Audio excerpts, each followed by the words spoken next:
5 seconds.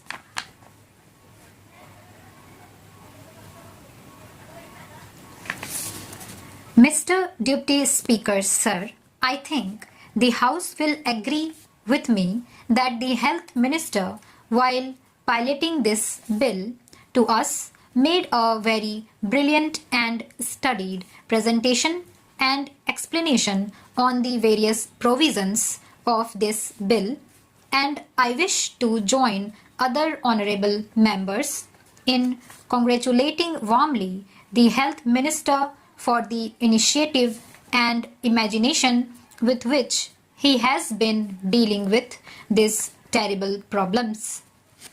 This is a good measure in the right direction, because of the fact that several of the honorable members who have spoken before me have touched on the various aspects of the law. I would rather view this piece of legislation more from human and philosophical angles than from a purely legalistic angle. A piece of legislation such as this, which is a social economic legislation, obviously is to be preceded by public opinion.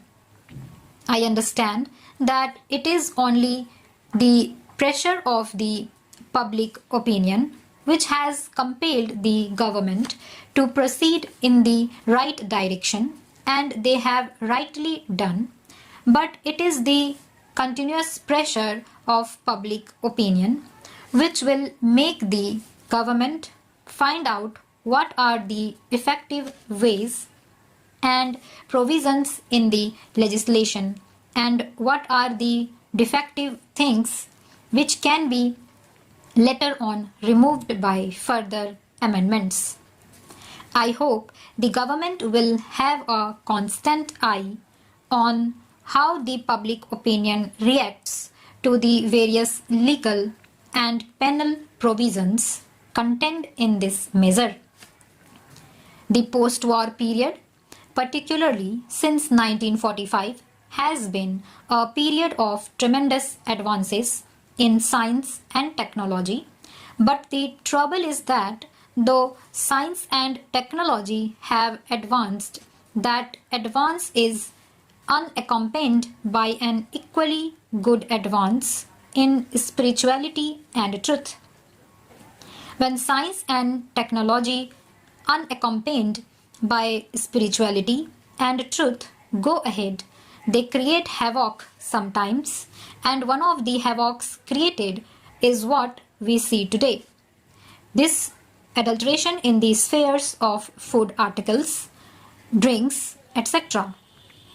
This unsocial attitude and profiteering mentality, about which the minister made a very right reference in the beginning of a very small minority, has a tremendous impact on a big majority.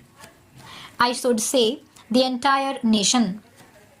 These unsocial and antisocial attitudes and activities have to go, but they cannot be removed merely by legislation.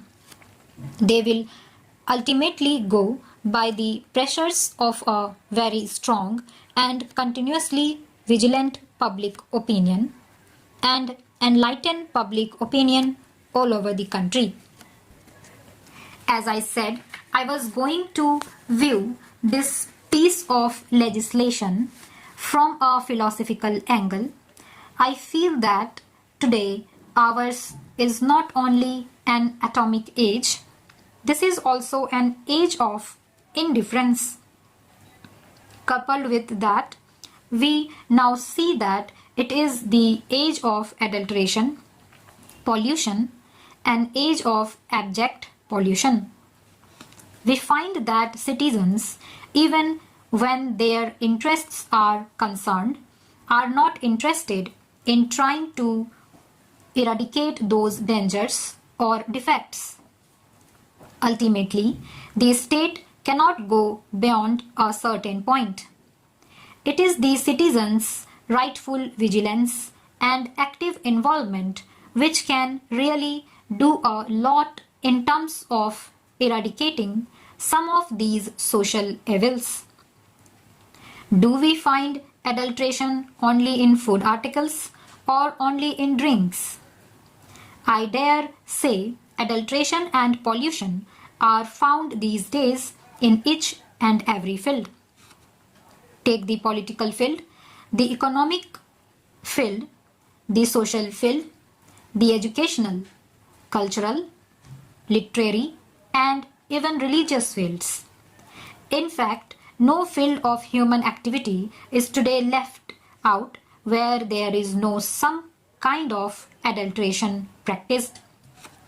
The trouble, therefore, is that when we are sitting in judgment over those food adulterers, we are forgetting that in every walk of life where we have certain things to project or inject into human activity, we are also responsible for a number of such crimes of adulteration.